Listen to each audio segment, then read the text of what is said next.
The best way to get the optimum results out of your day is to plan your day the night before. There are two reasons for this. Too often during the day, we're just responding to everyone else's needs instead of doing our intended plan. So if you don't have a plan, you're guaranteed not to be doing what you want to do. You'll be responding to other people. The second reason for planning your day the night before is you can rationally decide what you're going to do at what time of the day. Too often people just work from a to-do list. What you want is to schedule exactly what you're going to do at what time. Schedule how long you think it's going to take. And by doing it the night before, here's the payoff.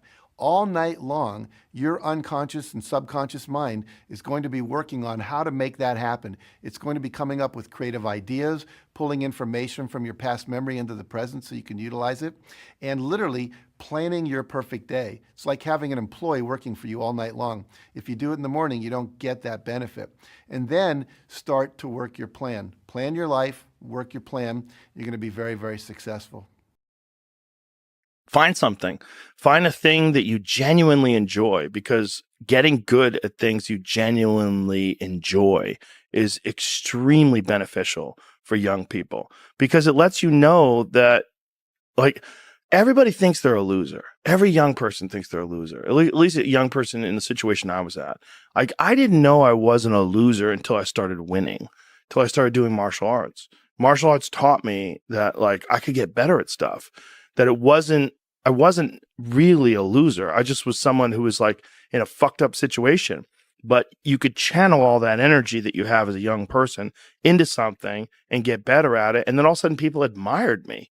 I was like, this is crazy. So I went from being someone who was incredibly insecure and basically a failure to someone who was really successful at this one thing that was very dangerous.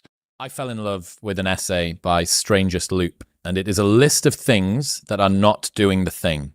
So here is a list of things that are not doing the thing. Preparing to do the thing isn't doing the thing. Scheduling time to do the thing isn't doing the thing. Making a to-do list for the thing isn't doing the thing. Telling people you're going to do the thing isn't doing the thing. Messaging friends who may or may not be doing the thing isn't doing the thing. Writing a banger tweet about how you're going to do the thing isn't doing the thing. Hating on yourself for not doing the thing isn't doing the thing. Hating on other people who have done the thing isn't doing the thing. Hating on the obstacles in the way of you doing the thing isn't doing the thing. Fantasizing about all of the adoration you'll receive once you do the thing isn't doing the thing. Reading about how to do the thing isn't doing the thing. Reading about how other people did the thing isn't doing the thing. Reading this essay isn't doing the thing. The only thing that is doing the thing is doing the thing. I would like to know, when you're in that moment failing, and you have to keep going, what do you say to yourself? What if? A lot of times I'll be in a 200-mile run or something like that, and I'm all jacked up. Body's broken, mind's broken, spirit's broken. I start to say, what if I can pull this off? When I first walked into the Navy SEAL recruiter's office, he looked at me and said, there's only been 35 African Americans in 70 years make it through. You know what I said to myself? What if I can be the 36th? It's the what if I can pull off a fucking miracle. What if I can become someone that no one thinks I can be? Job offers will come to you. Money will come to you if you have this kind of inner strength, this kind of inner power that I think is the ideal for young men today in the world.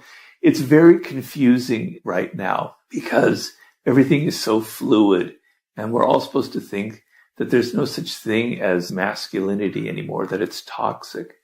But real masculinity, that real kind of strength that I'm talking about, is not toxic at all. It is not out there to hurt people. It's not out there to dominate, to be aggressive, to push people around.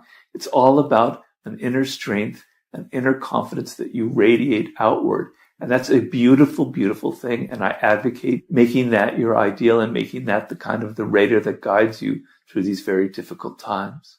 Getting over failure and finding success begins with taking 100% responsibility for your life. You have to give up your excuses and victim stories. You have to drop all the reasons you can't succeed or haven't succeeded so far.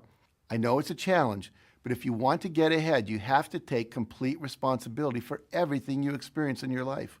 When we have setbacks, we get sidetracked with blame and excuses, and we give away the power of personal responsibility. You can change that. When something doesn't turn out, you can ask yourself, how did I create that situation? What did I say or not say? How did I get the other person to act that way? You may think you can't control other people's actions, and you're right. You can't. But we have a part in everything that happens. What if you hear that people have said something bad about you? Maybe it isn't even true, but you can think back and see your part in it. Maybe you've criticized them in the past without having all the information. Maybe they've heard you criticize others. Our actions affect people in ways we can never imagine. And finally, you want to ask yourself the real power question. What will I do differently next time to get the result I want? It's great to know what you did to contribute to your own difficulties, but it's pretty useless if you don't put that knowledge to work. Let it help you. Let it move you forward.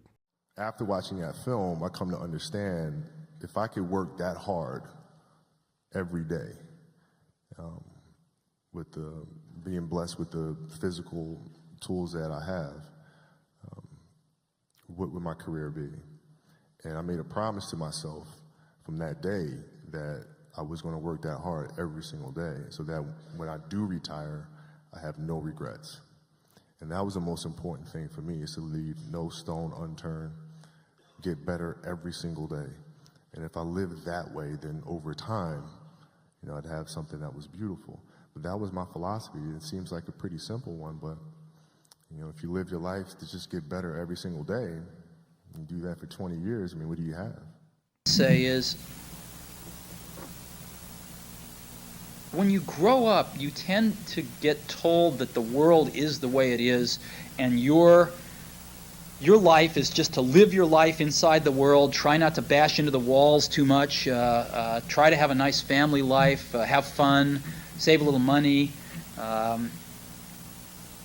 But life, that's a very limited life. Life can be much broader once you discover one simple fact, and that is everything around you that you call life was made up by people that were no smarter than you. And you can change it. You can influence it. You can build your own things that other people can use. And the minute that you understand that you can poke life and actually something will, if you push in, something will pop out the other side, that you can change it, you can mold it.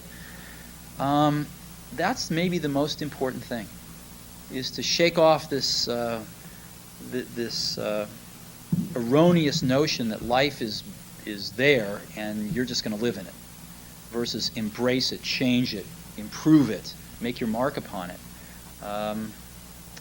I think that's very important. And however you learn that, once you learn it, you'll want to change life and make it better, because it's kind of messed up in a lot of ways. Once you learn that, you'll never be the same again.